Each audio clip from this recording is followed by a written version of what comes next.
हम एक बार पुनः आपके समक्ष एक दिवसीय परीक्षा को ध्यान में रख करके आगामी आने वाली परीक्षाओं के लिए कुछ महत्वपूर्ण प्रश्न लेकर आपके समक्ष उपस्थित हैं। इसमें पहला प्रश्न है, भारतीय संविधान को कब अंगीकृत किया गया था, यानी कब अपनाया गया था।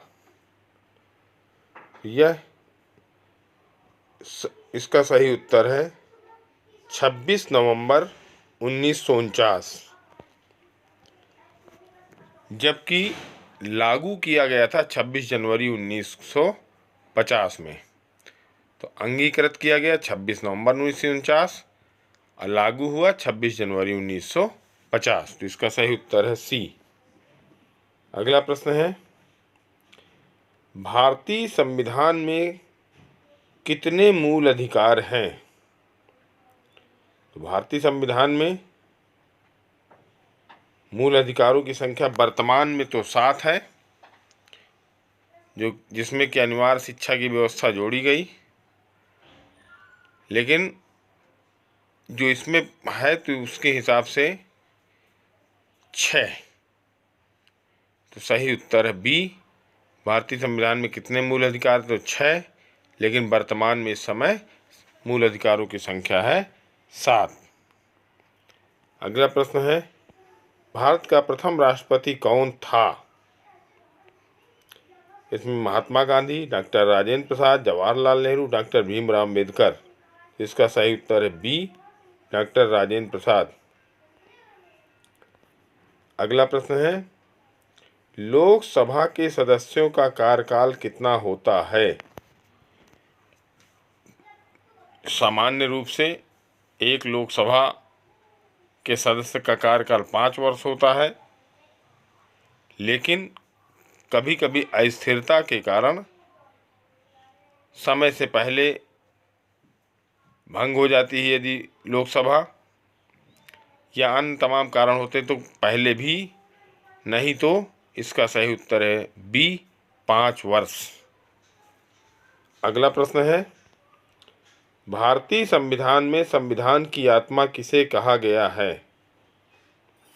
भारतीय संविधान में संविधान की आत्मा प्रस्तावना को कहा गया है। तो इसका सही उत्तर है ए, प्रस्तावना। अगला प्रश्न है, राज्यसभा के सदस्य कितने वर्ष के लिए चुने जाते हैं। इस प्रश्न को ध्यान से पढ़ करके उत्तर दीजिएगा।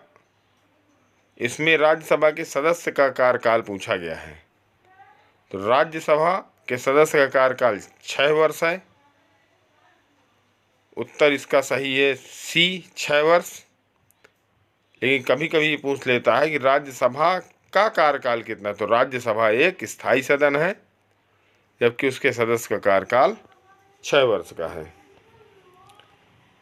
अगला प्रश्न है, भारत में पहली बार पंचायती राज व्यवस्था कब शुरू हुई थी।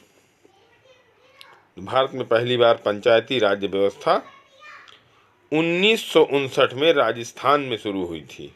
इसका सही उत्तर है बी, 1959।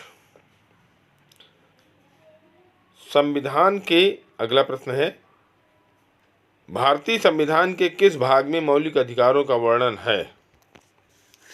तो भारतीय संविधान के तीसरे भाग में मौलिक अधिकारों का वर्णन है। इसका सही उत्तर है सी, भाग 3, भाग 3। अगला प्रश्न है, भारत में राष्ट्रपति को हटाने की प्रक्रिया क्या कहलाती है। अभी आप देखे होंगे कि उपराष्ट्रपति का चुनाव हुआ है, जिसमें माननीय सीपी जोशी जो अभी जो उपराष्ट्रपति बने हैं, सीपी राधाकृष्णन। तो ये धनखड़ साहब जो थे राष्ट्रपति, इन्होंने इस्तीफा दे दिया। अमूमन राष्ट्रपति और उपराष्ट्रपति के लिए 5 वर्ष के लिए चुनाव होता है। इनको हटाने के लिए महाभियोग की व्यवस्था की जाती है, इन्हें हटाया जाता है। इसका सही उत्तर है ए, महाभियोग। एक और अंतिम प्रश्न आज का। हम भारत के लोग रिक्त स्थान शब्द किससे लिए गए हैं? मूल अधिकार, प्रस्तावना, मौलिक कर्तव्य, अनुच्छेद 32। इसका सही उत्तर है बी, प्रस्तावना। आपको